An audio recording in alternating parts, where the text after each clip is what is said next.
está cansado ya, muchas promesas de aquí y allá. Vamos peruano, despierta ya, súbete al tren y avanza país. Vamos peruano, pasa la voz, súbete al tren y avanza país. Hernando de Soto es la solución, sabe cómo hacerlo, es el...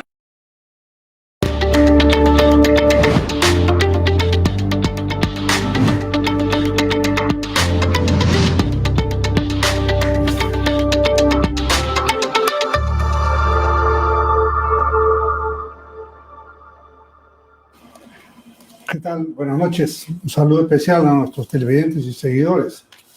Hemos empezado un proceso de entrevistar en UCI Televisión, en cadena con Vez Cable, a candidatos presidenciales. Esta noche tenemos al doctor Hernando de Soto. Lo estamos visitando aquí en su comando de campaña y el doctor de Soto, le agradecemos la gentileza de habernos recibido y poder tener esta hora de intercambio de ideas para que la gente conozca el pensamiento, ¿no? No en la entrevista rapaz que le está buscando ponerle cabe, sino por el contrario, creo que hay que desarrollar los conceptos y las ideas. Muchas gracias por tu invitación, Jorge. Sí, encantado.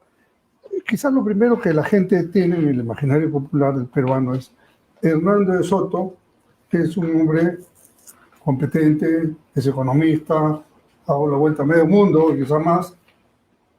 ¿Y qué nos puede ofrecer a los peruanos ahora que estamos en una crisis tremenda, producto de la pandemia, la recesión y 6 millones de puestos de trabajo que se han perdido? Esa es la pregunta de fondo que la gente espera de un hombre como usted, Hernando.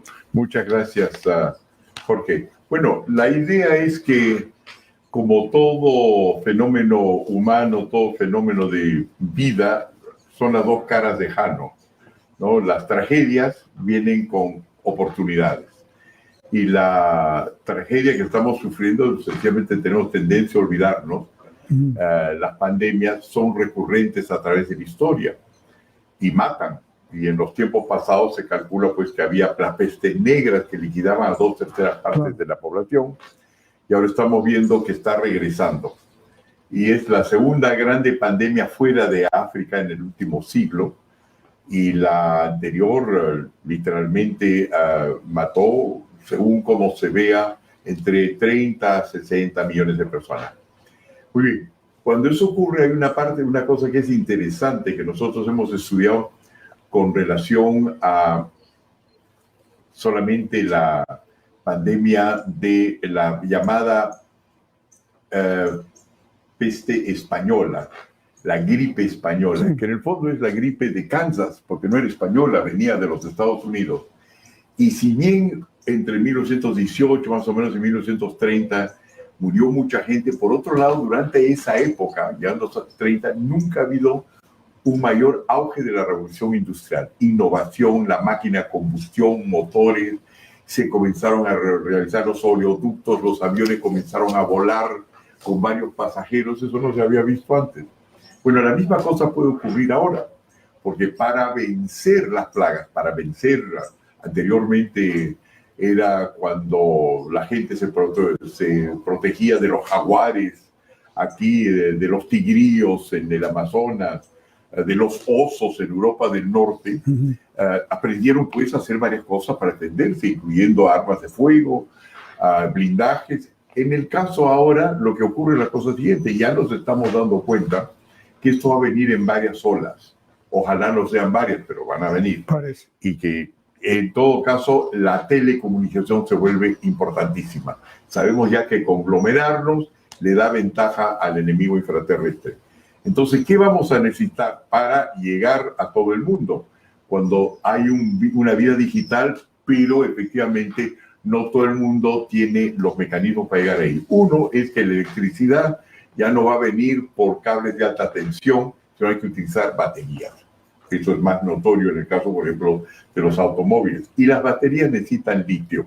Y se estima que el Perú es uno de los 3 países con mayores reservas de litio, pero están bloqueadas y paradas. Necesitamos uranio. Acaban de transferir uno de los yacimientos, entiendo. Claro. Sí. Entonces, eso es uno. Después hay también uranio. Y después la otra cosa es tierras raras. Por otro lado, el cobre es el único metal que rechaza inmediatamente al coronavirus. no sobrevive en contacto con el cobre. Y aparte de eso, no hay pantalla que no tenga plata. Y nosotros somos en América Latina, por ejemplo, los segundos productores de plata. Por otro lado, a medida que los valores de las cosas ya no tienen puntos de referencia, regresa el oro, de lo cual nosotros tenemos cantidad cuantiosa. Entonces, en este mundo que se viene tenemos los recursos naturales y ahora sí lo podemos negociar bien para crear el valor agregado. Del momento que esto está claro, y aunque tome tiempo desarrollar estos recursos, el hecho es que ya van capitalizando, porque el momento que se sabe si, por ejemplo, en este comando que tenemos electoral acá, sabemos que tenemos oro, litio, cualquiera de esos metales, inmediatamente el valor de esto sube 10 veces. Eso es lo real. Entonces, el Perú está en una posición única de poder liberar toda esta energía, y termino en 10 segundos, a condición que se desbloquee la economía. Este es el momento del cual ya uno no puede decir, bueno, pero sería sector público, sería privado, ¿cómo lo haríamos? Que sería equitativo, que no nos vayan a tragar los capitalistas. No, la cosa va a venir más bien del Estado. Cuidado con las expropiaciones. Lescano quiere quitarnos esto. Bill Gates quiere apropiarse de la mitad del Perú. El hecho es que hay que ponerlo en movimiento. Nos va a obligar a vencer el peor enemigo del progreso, que es la inercia. A eso nos vamos a dedicar nosotros. Sabemos cómo desbloquear el país, sabemos cómo llegar a los mercados del exterior, y eso es lo que estamos ofreciendo. Y un primer punto, el régimen de propiedad del subsuelo, ¿cómo lo plantearía Hernando de Soto? El planteamiento es el siguiente. Es complejo, pero lo voy a simplificar. Desde 2400 años, cuando los romanos comenzaron a conquistar Europa Occidental, el problema que tenían era de que había un régimen de propiedad, pero se daban cuenta que lo que hoy día son franceses y alemanes, y que eran una civilización o una cultura, digamos, técnicamente inferior, tenía una enorme ventaja, que es que ellos tenían mayores yacimientos que los romanos y los italianos. Entonces, el régimen que comenzaron a dar, que dura hasta el día de hoy, es que el subsuelo tiene elementos estratégicos no renovables y por lo tanto está en el Estado protegerlos. Entonces, eso, cuando uno protege algo por vías del Estado, se llama soberanía. La soberanía, como tú sabes, inspira pasiones. Si en un momento dado nosotros decimos, oye, un chileno compró la propiedad del lado, un venezolano, el otro, ¿qué nos importa? Pero si se dice que el chileno tomó un metro cuadrado peruano o el ecuatoriano agarró una cancha de fútbol en Tiwinza, inmediatamente dice, hasta la última gota de sangre lo vamos a defender. ¿No es cierto? La propiedad es distinta, la propiedad es compras y vendes, pero el territorio sigue siendo peruano. Muy bien. Entonces, los recursos no renovables son del subsuelo. El Estado, por lo tanto, lo que hace es negocia con las compañías que vienen de afuera o se asocian con las de adentro y les dicen, el subsuelo nunca será suyo, pero si me extraen el mineral de abajo, que se llame petróleo, gas, o que sea un mineral duro, en ese caso, una vez que lo ha sacado, es propiedad. Pero una vez que lo ha sacado. Ahora, imaginemos una naranja, ¿no? Entonces la pulpa viene a ser el subsuelo. Pero encima de la pulpa hay el suelo. Y ese suelo, no nos hemos dado cuenta, pero de los años 60 en el Perú, como en otros países, el subsuelo ha resultado ser cristiano. Los pobres han heredado, el suelo ha resultado ser cristiano. Los pobres han heredado. Y ahora tú tienes que una enorme parte del Perú es propiedad en la superficie. Comunidades, lo que sea. Pero no necesitan ni siquiera hacer denuncios. Tú tienes los brasileños que, por ejemplo, han dicho, mira, toda esta agua que es renovable, que es dulce y que cae por la vertiente occidental de los Andes. Si eso lo agarramos, lo capturamos en turbinas por fuerzas gravitacionales, podríamos alumbrar todo el Brasil y cobrar miles de millones sencillamente porque tenemos la gravedad de los Andes. Pero ¿qué ha ocurrido? Cuando entran las compañías brasileñas y comienza a decir ahora, con el acuerdo del Banco Mundial, ¿cómo agarramos las poblaciones que están ahí? Van a averiguar, porque evidentemente pues se va a tener que embolsar el agua. Entonces van y dicen son 15 familias. 15 familias, eso va a ser fácil, los reubicamos, le ponemos cine, parqueo, hospitales, no hay ningún problema. Regresan 3 meses después para firmar con los 15, ya no son 15 familias, son 150. Y después cuando dicen, bueno, 150, ya basta, regresan otros 3 meses después y son 15.000. Ya heredaron el Perú. ¿Cómo arreglamos eso? Bueno, la Pues forma es un hecho real, ¿eh? Eso ha pasado absolutamente. en todas partes. Entonces, si han heredado la tierra, el problema es qué es lo que se les da. Entonces, una cosa es cuando ellos firman, así de sencillo y así de complejo. Una vez que ellos firman, se dicen, caramba, aquí estoy. Nosotros nos paseábamos, los chipimos, consideramos que tierra nuestra no es solamente el lote, sino pasearse por la biodiversidad. Hemos vendido a buen precio, pero eso es cuando han vendido sobre el papel. Pero ¿qué pasa cuando los muchachos con pelo amarillo y ojos azules comienzan sus 4x4? Y ya el macho del pueblo, el más buen mozo y el más próspero no es el local, sino es el que viene de afuera. Ahí entra el problema donde dicen vamos a renegociar. Y es de nunca terminar. Ahora, si en lugar de para la superficie de la tierra, en lugar de decirles esto es una realidad local, dominada por antropólogos, indigenistas, todas esas personas que miran para adentro, que bien, pero que se enfrentan con el problema de que lo que tiene debajo de la tierra se vende en mercados globales, hay que globalizar la superficie del Perú, lo cual quiere decir que a todas esas comunidades, a todas las personas que ven las comunidades, decirles, ahora van ustedes a tener para el precio de su tierra o para las condiciones de las cuales la venden o la alquilan o participan en los beneficios, van a ser a precios globales. Y si violan eso, ya no vuelven a entrar a un mercado. Pero hay otra cosa. Bueno, eso lo que dice es muy importante, porque yo conozco varios casos en los que, en efecto, cuando recién llegó la mina, pactaron un precio, y después de 2 o 3 años, cuando ya empieza la parte de explotación, la gente dice, oye, a mi vecino le pagaron tanto y a mí la 4ª parte. Entonces se genera una pelea de nunca acabar, porque a veces no entienden ese tema. La empresa dice, yo ya le di, pero tú le diste cuando, como tú dices, estaba en la etapa inicial, ¿no es cierto? Y después viene una parte secundaria de explotación, oye, esto vale oro en polvo, ¿cómo participo en la ganancia? Así es. Y me alegro que yo tengo por acá una bebida. Espera, ¿dónde está mi bebida? Vamos a esconder la etiqueta para decir que hacemos comerciales. Ok, aquí está las reservas del Perú. Aquí hay una concesión, la compañía minera X, ¿no es cierto? Son propietarios y todo esto está cotizado según la bolsa en Wall Street, en Londres, en Toronto, qué sé yo. Y ahora ocurre que en los últimos 60 años, después de las grandes invasiones de los pobres en la superficie del Perú, como de Namibia, como del Magreb, donde sea en el tercer mundo, han llegado, viene con la descolonización, y poco a poco han recibido la tierra legítimamente, pero unos títulos están dados por el Banco Mundial, otros por los jueces de paz, otros por los notarios, todos legales, pero fragmentados, y de repente se comienzan a dar cuenta que no solamente hay un consenso de Washington, es decir, tratados que ayudan a los multilaterales, también vienen los de Ginebra, cuyo objetivo es proteger a los pobres, y se comienzan a dar cuenta que se presentan 400 ronderos que anteriormente la policía los hubiese desplazado en 3 días. Ahora la ley les permite que ellos no entren.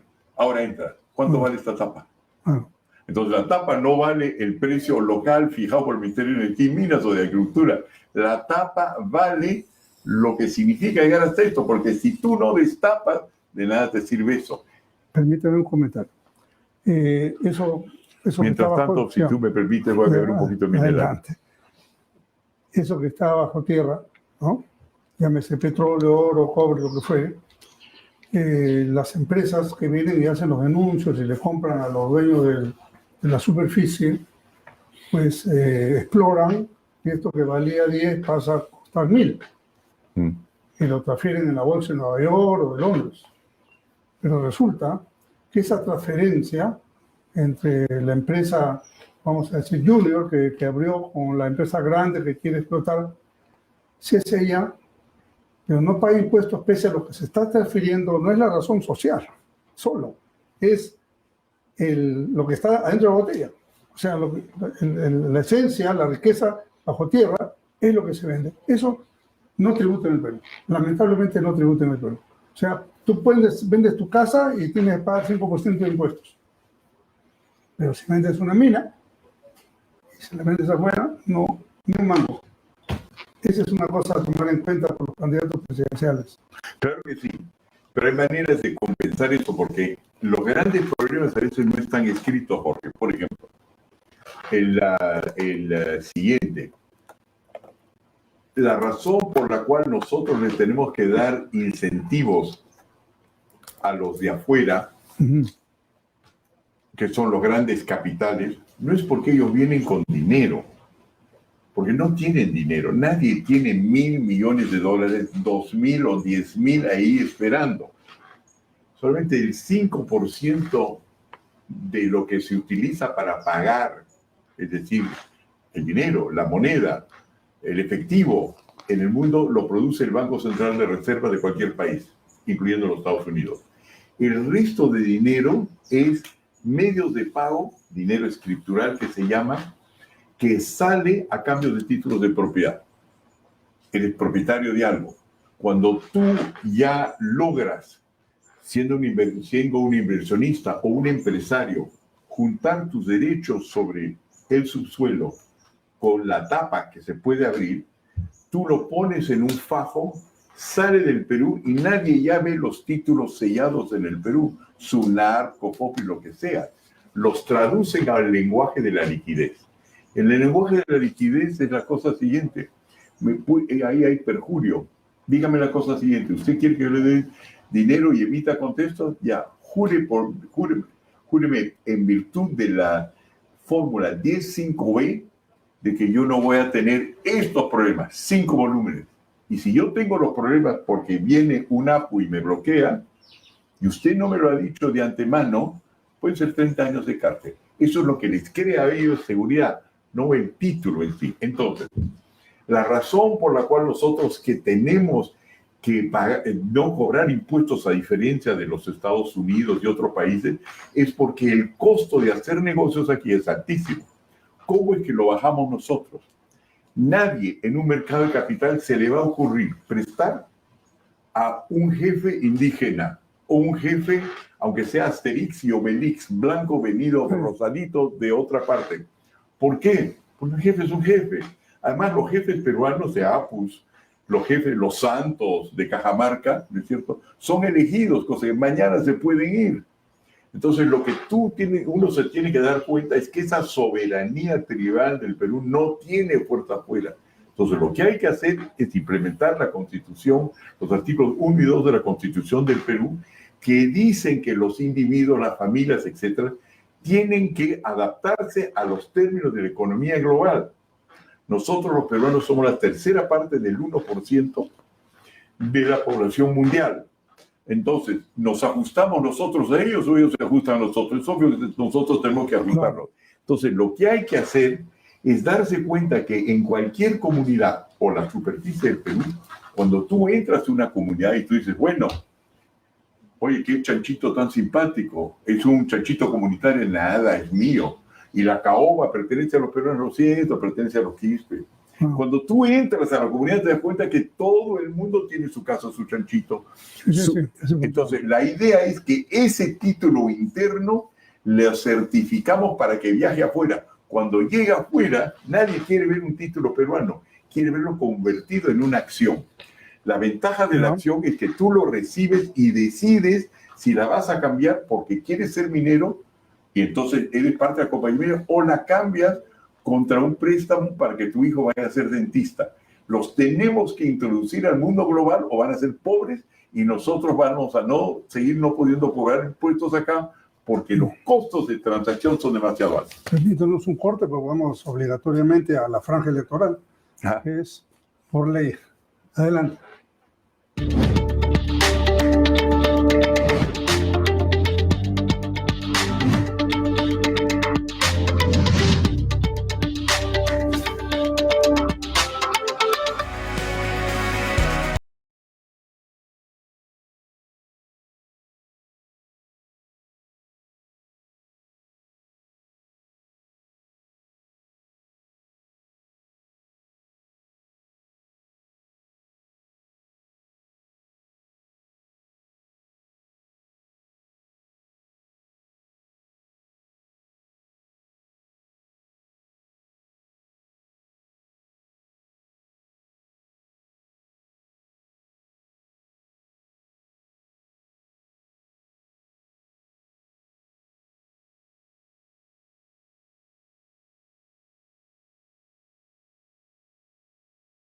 Los compatriotas, llegó el momento de unirnos, cerrando las crecientes brechas entre formales e informales, agroexportadores, jornaleros y campesinos, jóvenes y fuerzas del orden, petroleros y nativos, mineros de socavón y de tajo abierto. Tenemos un plan para conciliar los intereses en conflicto, acabar con el caos que nos aqueja y poner a los peruanos bajo una sola ley. Sabemos cómo hacerlo. Sabemos.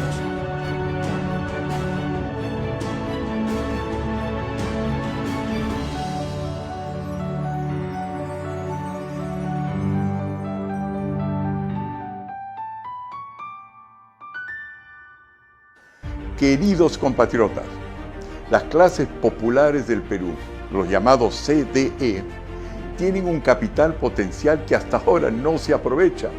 Viviendas con un valor de 80.000 millones de dólares, taxis, microbuses, colectivos, mototaxis informales con un valor de 3.500 millones de dólares, 2.300.000 MIPES que generan 45.000 millones de ingresos anuales. Sin embargo, todo este capital está adormecido, porque sus dueños no tienen los instrumentos, tales como fusionarse e integrar cadenas productivas que les permitirían acceder a créditos baratos y formar capital. Durante el primer año de mi gobierno tendrán esos instrumentos y podrán crecer. Nosotros sabemos cómo hacerlo. Sabemos.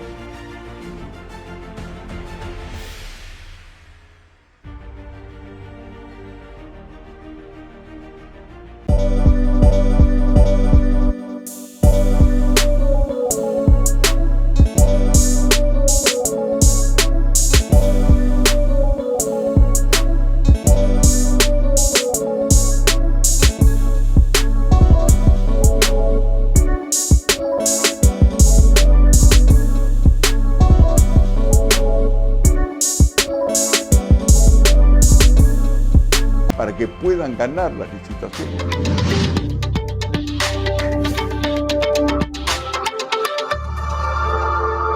Muy bien, continuamos. Hernando de Soto nos ha explicado la visión que tiene y las fórmulas que tiene para poner en valor lo que está bajo tierra y empoderar, como se dice ahora, al que está arriba, que puede ser una gente muy pobre y no sabe lo que tiene abajo, sospecha, piensa, pero hasta que lo descubre. Ahora, pero eso en la ciudad, al habitante de Lima, de Arequipa, de Trujillo, ¿no? Donde no hay minas, donde no hay esto, está en una ciudad, ¿cómo le resolvemos su tema laboral? ¿Cómo levantamos la economía? ¿Cómo recuperamos los 6 millones de puestos de trabajo que se han perdido? No, que entiendo que se han recuperado un poco en parte porque esta segunda ola se ha permitido hacer alguna actividad económica, lo cual fue un enorme error el año pasado al cerrarlo todo. Entonces, en la ciudad, ¿cómo manejamos el tema? La manera de manejarlo, en primer lugar, agarrar, por supuesto, la parte teórica. La teoría es el concepto, claro. Es la hipótesis, ¿no? Una teoría. Detrás de tus anteojos pulidos, detrás del reloj, hay una teoría. Si no hubiera la teoría, no funciona nada. Entonces, la teoría es la siguiente. Dios ya nos dio todo. Es decir, ya está ahí.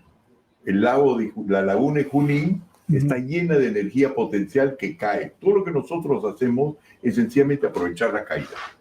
¿Ok? Eso es los recursos renovables. En otras palabras, hay que pensar de que Dios también creó el conejito de Pascua, que es que nos dio todos los recursos, pero están escondidos. Y lo que hacemos los seres humanos es sencillamente interconectarlos. No hacemos nada más. Pero esa interconexión es la clave de todo, porque todo lo que nosotros tenemos de valor es el resultado de una combinación. No hay nada aquí, Jorge, alrededor de nosotros que sea producido por una sola persona. Todo es tu reloj. Si es un reloj digital, tiene 120 insumos que vienen de 17 países. Entonces el problema no es los insumos, sino cómo los conectamos. Muy bien. La misma cosa está ocurriendo en lo que se llaman los sectores populares. Tú lo que tienes, por ejemplo, en los Estados Unidos, y después vamos a regresar a un sector popular acá, es que los taxis en Nueva York, por ejemplo, Chicago, donde están estos taxis amarillos, solamente tener el derecho a conducir uno, es tan escaso el espacio en la calle, que cobra impuestos el estado de Nueva York o de Chicago que valen $500,000. Entonces, ¿qué vino a hacer Uber? ¿No es cierto? Dije, pero ¿por qué si es un carro que vale $20,000, $25,000? ¿Cómo me salto toda la reglamentación que por inercia las mafias me han creado para comprar un medallón?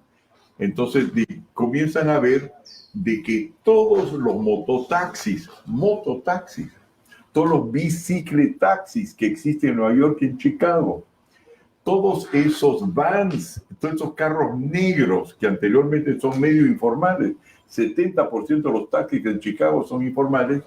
¿Qué pasa si yo tengo un programa en app, es decir, dentro de una aplicación dentro de mi radio que me permite no pagar el medallón, sino contratar un mototaxi, un taxi, un ómnibus informal?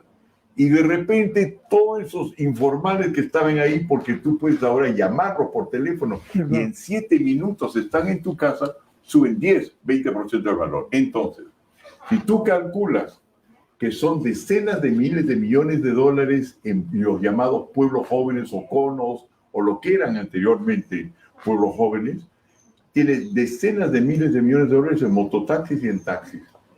Si tú calculas el valor de las casas, ¿no? Tú estás en los centenares de miles de millones de dólares de casas que tienen por lo menos 2 vidas. Una es que te dan un techo y la otra es que es tu credencial contra el crédito que se va a crear porque tienes un papel y un título que te va a dar crédito o te permite acumular capital. Ergo, lo único que le falta a todos estos es una credibilidad, una credencial de que si yo sé dónde está tu taxi y tengo la placa, si yo sé dónde está tu casa y tengo la placa, si yo soy tu vecino y me quiero asociar contigo porque tu compañía tiene 7 personas y la mía también tiene 7, y entre 7 podemos hacer muy poco, pero entre 14 más y entre 24 todavía más, el valor de todas esas cosas va a salir adelante porque has pasado de la artesanía a la industria. Eso es lo que creó la prosperidad de Occidente y de los países de Asia que han despegado, y eso es lo que vamos a hacer nosotros. Vamos a permitir el funcionamiento de cadenas productivas y fusiones entre ellos, y termino con esto, que no logramos hacerlo por una sencilla razón, porque el Perú produce desde el Ejecutivo más de 100 normas diarias. Eso quiere decir que desde que el Fujimori era presidente hasta el día de hoy se han producido 1 millón de normas. Anda tú, cruzar esas normas como si fueran taxis amarillos, no puedes, tienes que hacer Uber. Nosotros sabemos cómo hacer Uber entre el sector informal y el formal y saltarnos a la garrocha todas esas leyes pasadas por estudios de abogados, lobbies, que no se han dado cuenta cómo nos han enmarañado de tal manera que no hay forma en la cual tú puedes desregular el Perú si agarras norma por norma. Hay que saltar a la garrocha, nosotros conocemos la fórmula. Yo estoy de acuerdo con que hay que romper una serie de cosas para poder avanzar. Pero eso, ¿en qué lapso de tiempo se puede hacer? Rapidísimo. ¿Por qué? A ver, vamos a suponer, mucha gente puede esperar a ver la segunda parte del 2021 y del 2022. El Estado tiene que moverse rápidamente, no sé si con bonos o qué fórmulas, o con dineros a cuenta de lo que él pueda, digamos, respaldar. Pero la gente necesita ingresos, ¿no? Estamos en un problema severísimo que requiere soluciones en los próximos meses. Esa es la ventaja, que ya no puedes esperar. ¿No es cierto? Es cuando tú dices, caramba, podría mejorar mi dentadura. A veces tengo un ligero cosquilla acá, no vas al dentista, pero cuando te duele, ya encuentras tiempo y espacio. ¿No es cierto? Una buena conversación que podría ser 7 días y hay que tomar una decisión, pues hombre, te toma solamente 1 hora y media hora si hay que tomar la decisión. Entonces, ¿qué es lo que ocurre? En primer lugar, parte de la estrategia. El Congreso del Perú, es decir, el legislativo, solamente produce aproximadamente el 1.5% de las normas que hay que quitar del lado. El 98.5% es por el Ejecutivo. Y si yo soy presidente, yo manejo esto. Entonces yo necesito menos del legislativo. Yo lo que requiere el legislativo son cosas puntuales. Por otro lado, algunas medidas audaces. Pero esas medidas audaces van a ser posibles si yo tengo la opinión pública detrás mío. Si nadie siente el dolor Entonces, convencer a todo el mundo, pues me salen algunos de los mejores abogados del mundo, tienen que ser peruanos. Por alguna razón, Pérez de Cuellar estuvo donde estuvo. Sabe al hablar, sabe cómo arreglar scotch, una curita por acá, un poquito de goma por allá. Mi hermano habla la misma cosa. Los peruanos son magníficos, pero nos demora. La idea es que en la urgencia que tenemos ahora no hay posibilidad de demora y las medidas audaces son cruciales. Por eso el Japón, que cuando fue vencido en la guerra con los Estados Unidos en 1945, unas razones por las cuales no había peruanos que iban a Japón, sino los japoneses venían acá, es porque el Producto Bruto Interno de Japón era la mitad, per cápita, era la mitad del peruano. Cuando le cayeron 2 bombas atómicas, que fue tremendo, ¿no? Hiroshima y Nagasaki, en ese momento el Japón despegó.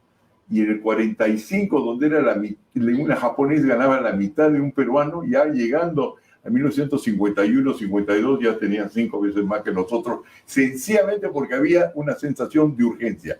Por eso es que yo digo que quien entra a la presidencia del Perú, o el grupo que entra, va a ser un presidente de guerra.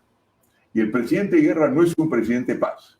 No es Pedro Pablo Kuczynski que se sienta ahí con sus abogados en el Lima Golf Club y dice, esto es posible. No, compadre, tú sabes la ley, derecho romano. Hice un poquito de Harvard, otra parte de San Marcos y le complica la casa. Nada. Usted es un presidente de guerra. ¿Cómo hacemos las cosas audaces?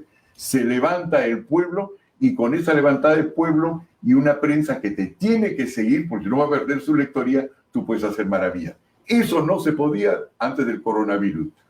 Gracias a Dios, coronavirus, desde el punto de vista institucional, el Perú puede marcar un cambio. Ahora estamos sufriendo, pero aprovechemos el sufrimiento para poder cambiarnos. Y sabemos nosotros cómo ocurre eso y sabemos qué ocurrieron en los países que sufrieron. El sufrimiento es la única manera de ganar la inercia. Nuestro problema es la inercia. Nos has puesto el ejemplo de Japón, ¿no? Japón, sí. Singapur, eso quería China. Preguntarte, ¿qué otros países han tenido esta explosión, digamos? Todos los países desarrollados. Por ejemplo, Suiza, donde yo he vivido una buena parte de mi vida por el exilio de mis padres, en 1918 era el país más pobre de Occidente. Era tan pobre, efectivamente, de que todos sus túneles, por un país montañoso como el Perú, no podía conectarse entre el uno y el otro sin hacer los cantones, pero los Alpes, el Jura, todo ese terreno ruso, ni uno solo de ellos se financió en Zúrich, todos tuvieron que ir a París.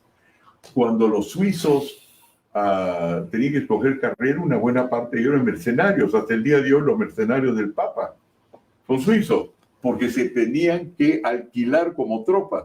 Del momento que su pobreza fue manifiesta con relación a sus vecinos, Francia, Italia y Alemania, entonces cambiaron el Código Civil, se hizo el Uber y el Suiza cambió y es un país donde tú hoy día prefieres tener una fábrica de chocolates, donde no tienen nuestro cacao, no tienen ni siquiera nuestra leche y definitivamente no tienen el azúcar porque es fácil contratar y cerrar pactos. Mientras que en el nuestro es una locura.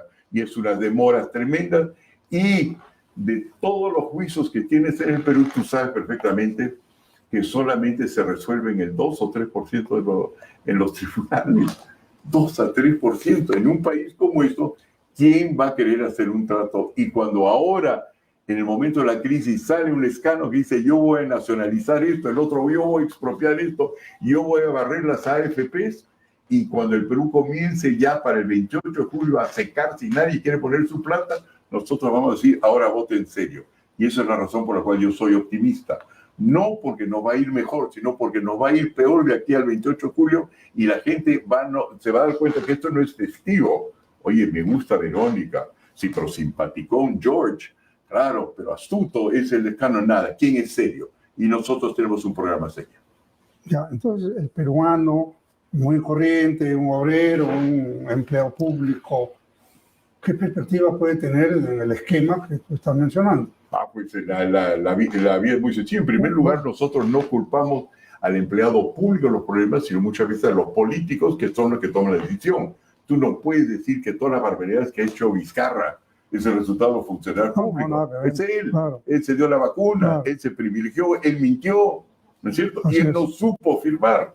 Ergo, la primera cosa que tú tienes que hacer es tener un Estado que puede tomar riesgos razonables y firmar y comprar vacunas y firmar y comprar oxígeno. ¿Cómo le vas a dejar al Estado el privilegio de hacer eso cuando tienes que dárselo a la gente? Entonces, lo que va a ocurrir para ellos es que todo va a funcionar. Si haces como López Aliaga y dice, yo voy a despedir a la mitad de los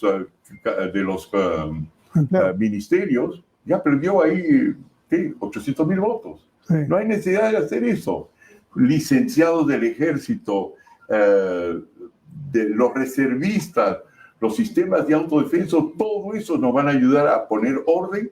Con poco tiempo están entrenados y vamos a poder filtrar las fronteras para que no nos sigan entrando delincuentes con el aval del Alto Comisionado para los Refugiados de las Naciones Unidas, dándole la bienvenida a todos aquellos que nos conviene. Y no tenemos que tomar a todo el mundo. Los que ya están adentro.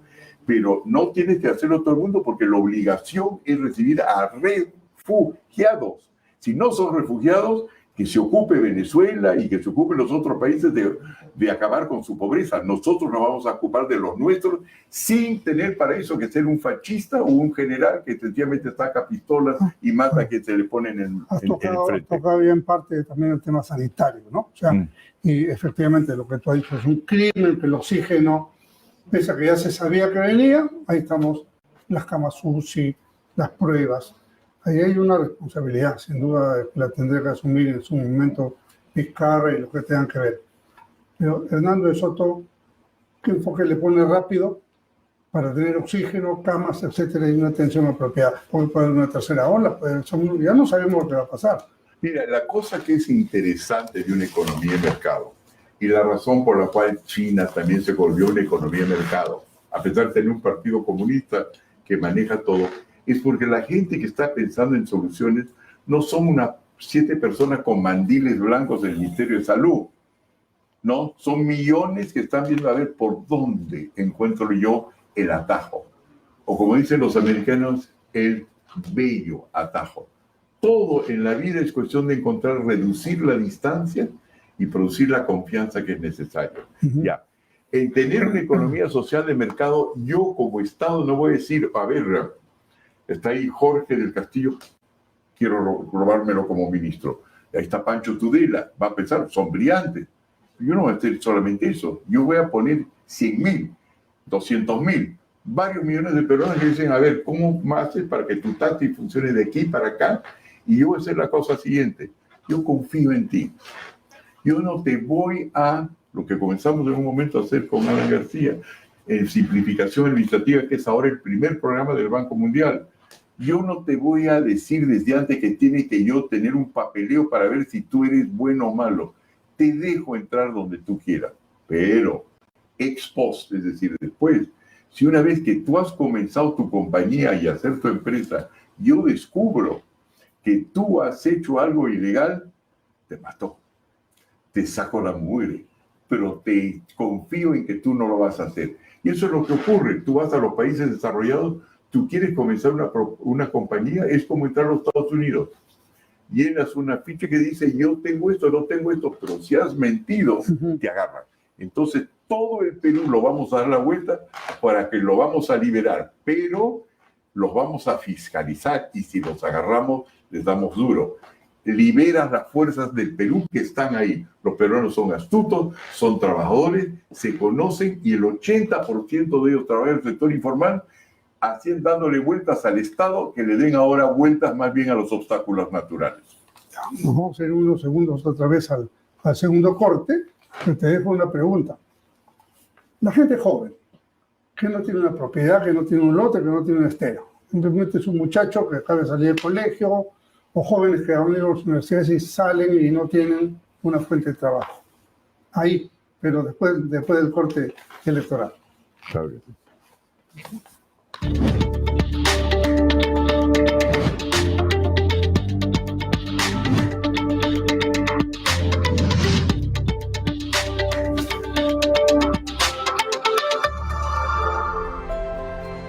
Queridos compatriotas, este año pondré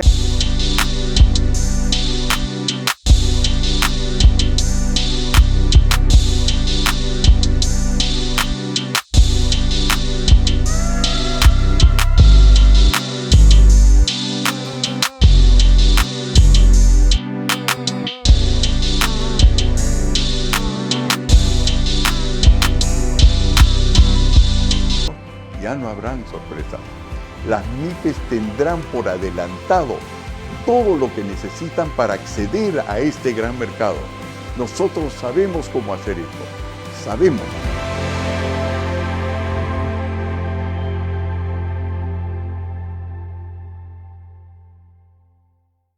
Queridos compatriotas, en mi gobierno habrá espacio para todos, para que crezcamos todos. La verdad es que necesitamos tanto de la minería como de la agricultura. Por eso, junto con el desbloqueo de las minas, daremos a los campesinos en la superficie de los yacimientos mineros las certificaciones que necesitan, para que al igual que esos mineros tengan los instrumentos necesarios para defenderse en pie de igualdad frente a intereses globales y aprovechar sus certificaciones para identificarse a nivel nacional e internacional y acceder al crédito y formar capital para desarrollar su agricultura, si es que eso prefieren. No habrán exclusiones. Sabemos cómo hacer eso. Sabemos.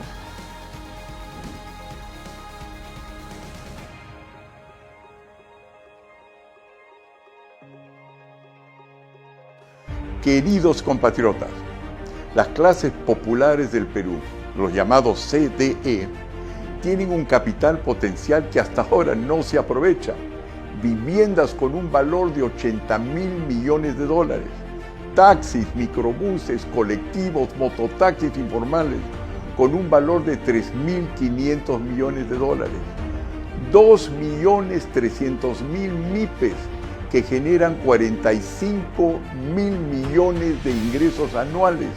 Sin embargo, todo este capital está adormecido porque sus dueños no tienen los instrumentos, tales como fusionarse e integrar cadenas productivas que les permitirían acceder a créditos baratos y formar capital.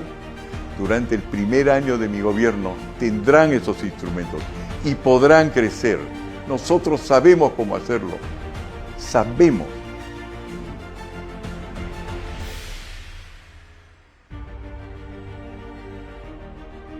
Queridos compatriotas, llegó el momento de unirnos, cerrando las crecientes brechas entre formales e informales, agroexportadores, jornaleros y campesinos, jóvenes. Retomamos. La pregunta era los jóvenes, los muchachos, ¿no?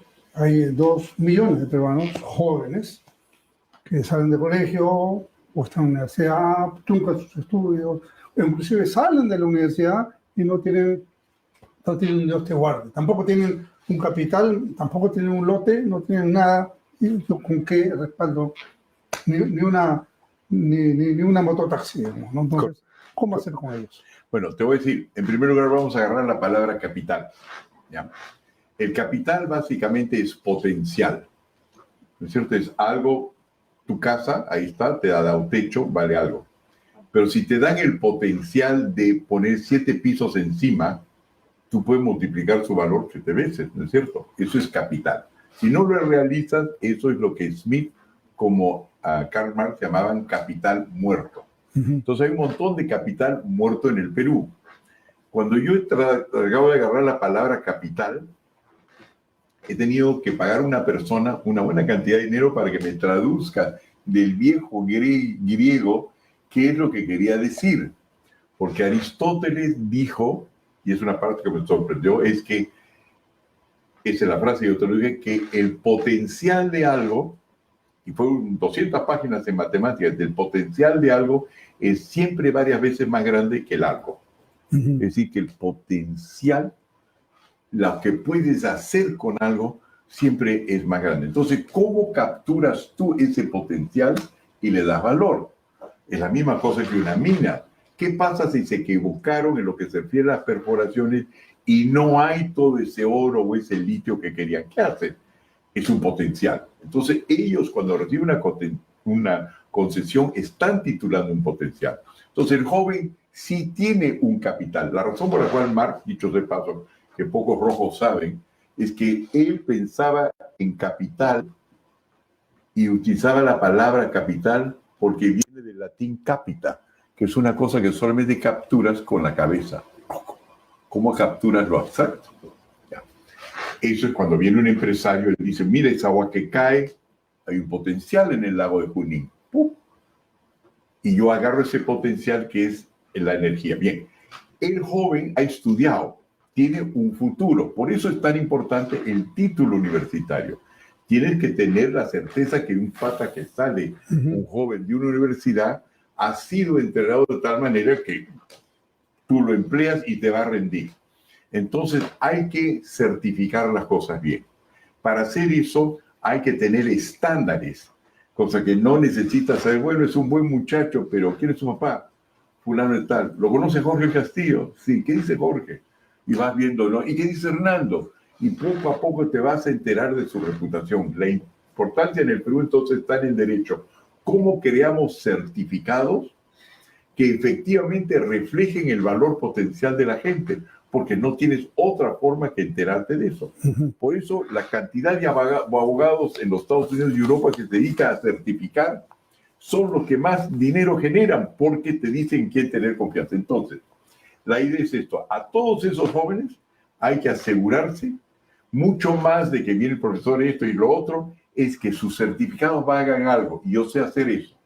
Y sé cómo traer a la gente de China, de los Estados Unidos, servicios de extensión que en los últimos 4 décadas se han dedicado a certificar a chinos en base a estándares americanos y europeos, y cómo los europeos, una vez que cayó la cortina de hierro y los países comunistas colapsaron en sus economías, comenzaron a recertificar a Alemania Oriental para que sus títulos también sean reconocidos en Occidente. Esa es la gran revolución, por un lado. Y por otro lado, varias cosas.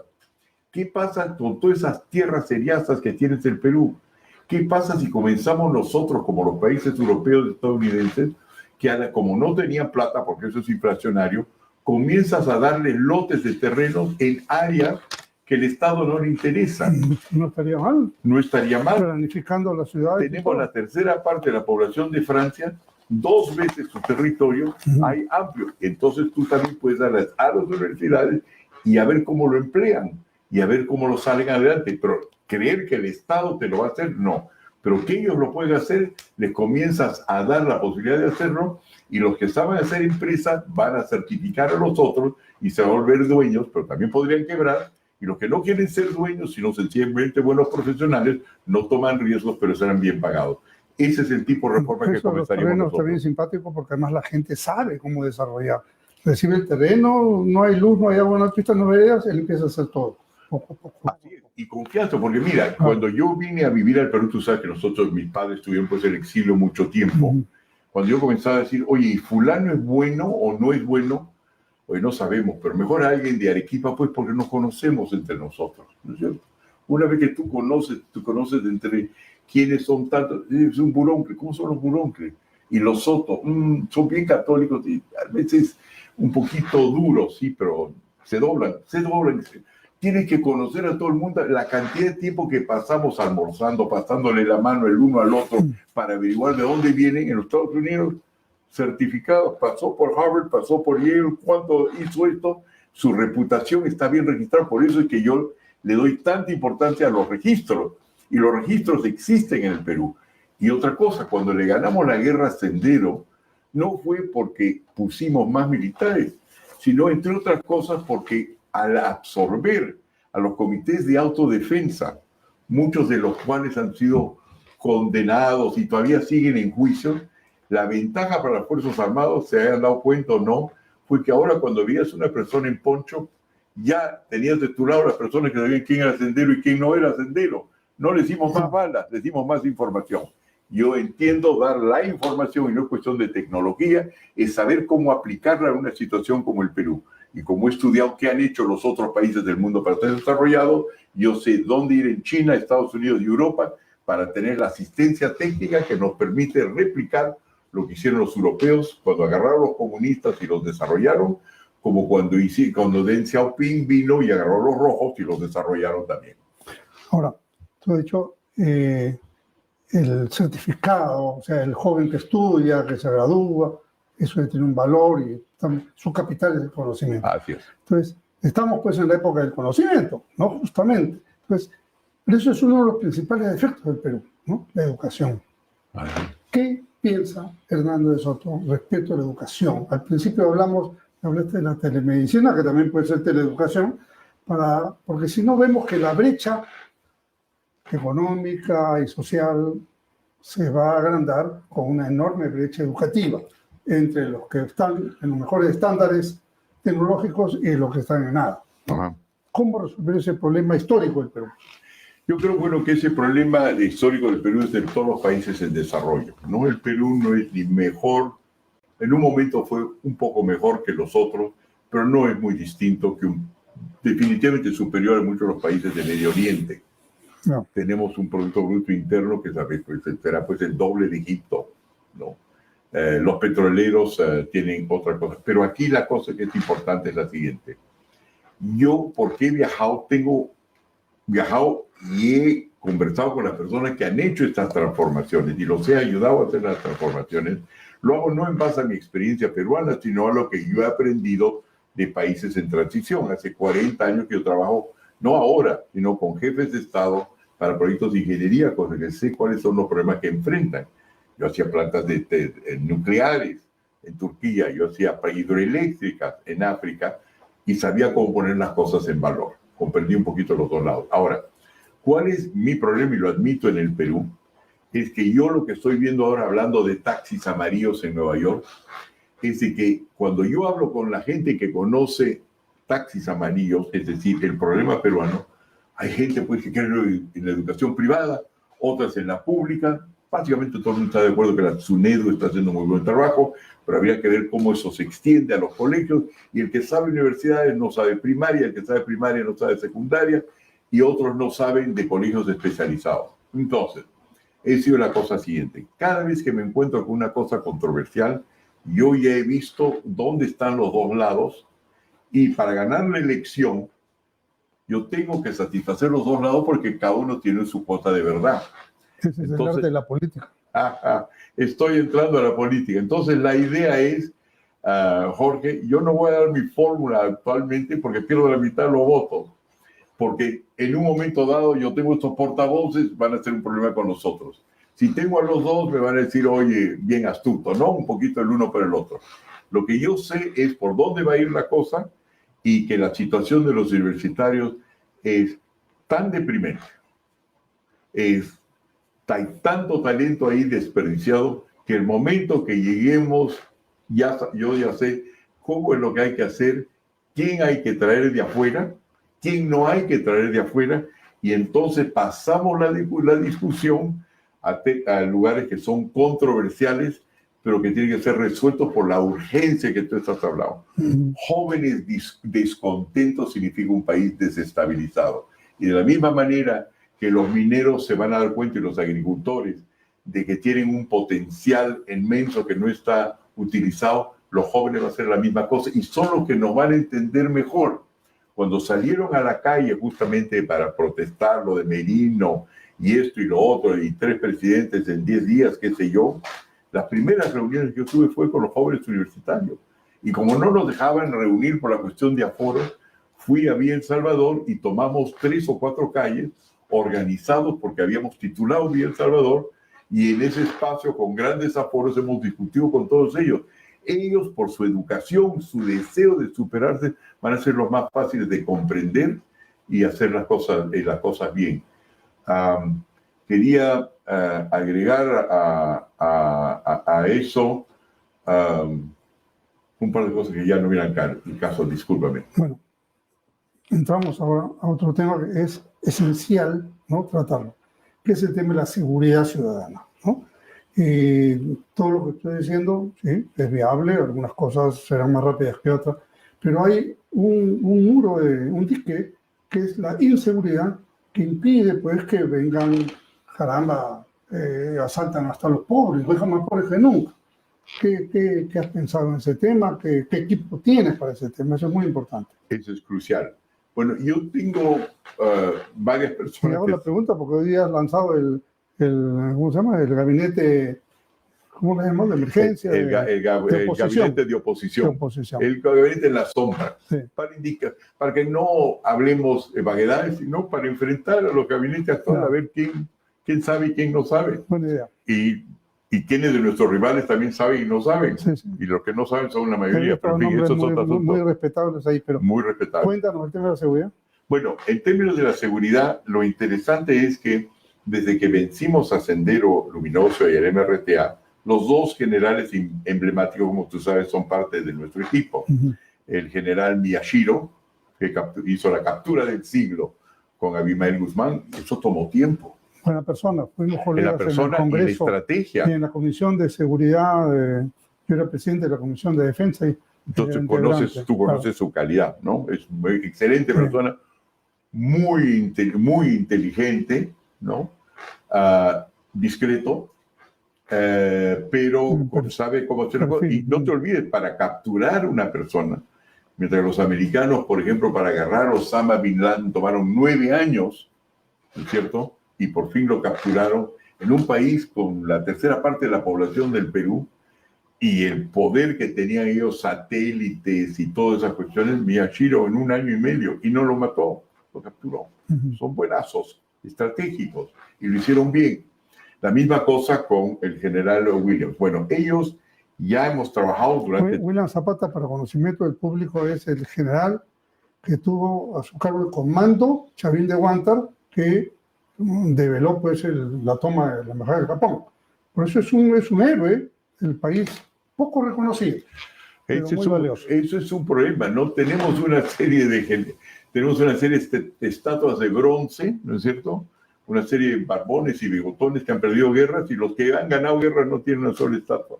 Hemos hablado ya con 5 alcaldes para crear el monumento a los olvidados. No hemos honrado a nuestros militares, nuestros policías y las fuerzas civiles. Bueno, ¿qué es lo que ocurre? Lo que ocurre es que ellos lo que han visto es el capital muerto que tienen las Fuerzas Armadas. Hay una buena parte de la estructura del Estado que desaprovecha el hecho de que los militares, con su capacidad logística, conocimientos, su capacidad de transporte, estrategia, planeamiento, disciplina, pueden ser utilizados para fines civiles, pero no es cuestión de pasárselo al Ministerio de Defensa, sino se pasa al Consejo de Seguridad Nacional, SEDENA, creo que se llama, bajo la presidencia de la República. Eso permite no juntar a la gente en el gabinete. El gabinete muchas veces es una serie de personas de distintas especialidades. Multidisciplinarias. Alguien lo llamó un té de tías. No tanto, pero... No tanto. Pero cuando lo unes en una forma que enfoca bien la seguridad, sacas otros resultados. Cuando el gabinete es un equipo, como por ejemplo nosotros tuvimos, hay cohesión. Hay cohesión. Cuando juntan así a la diabla cualquiera, entonces es un desastre, como lo hemos visto últimamente. Pero si tú tienes una especie de mini gabinete cuyo objetivo es seguridad, y todos han sido escogidos no porque solamente saben medicina, sino algo de seguridad saben, vas a conseguir otros resultados. Es como formar una compañía, un partido político, depende quién pones dónde, ¿no es cierto?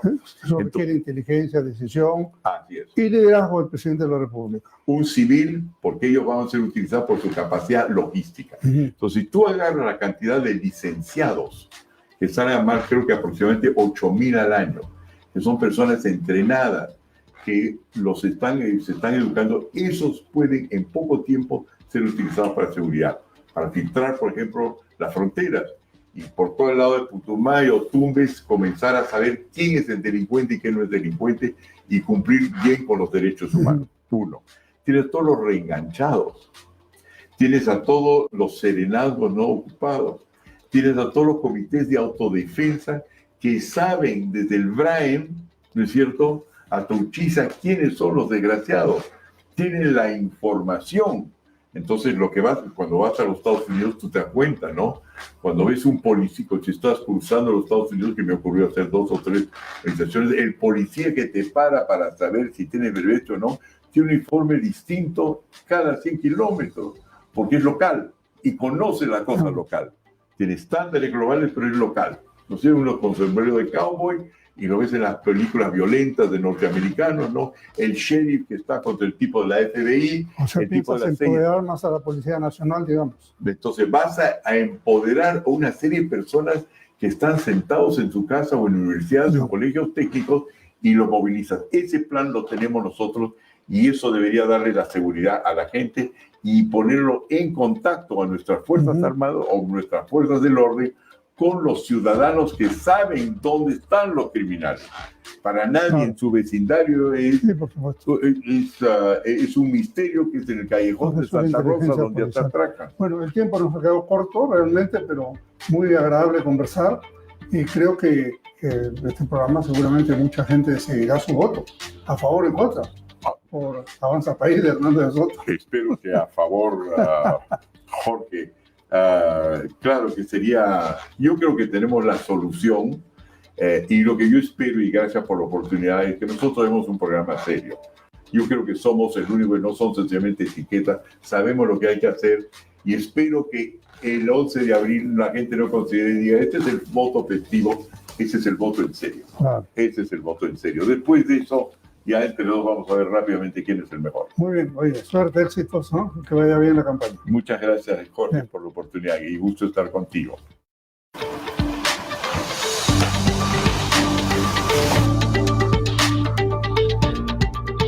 Queridos compatriotas, llegó el momento de unirnos, cerrando las crecientes brechas entre formales e informales, agroexportadores, jornaleros y campesinos, jóvenes y fuerzas del orden, petroleros y nativos, mineros de socavón y de tajo abierto. Tenemos un plan para conciliar los intereses en conflicto, acabar con el caos que nos aqueja y poner a los peruanos bajo una sola ley. Sabemos cómo hacerlo. Sabemos.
Hernando presidente es la única esperanza.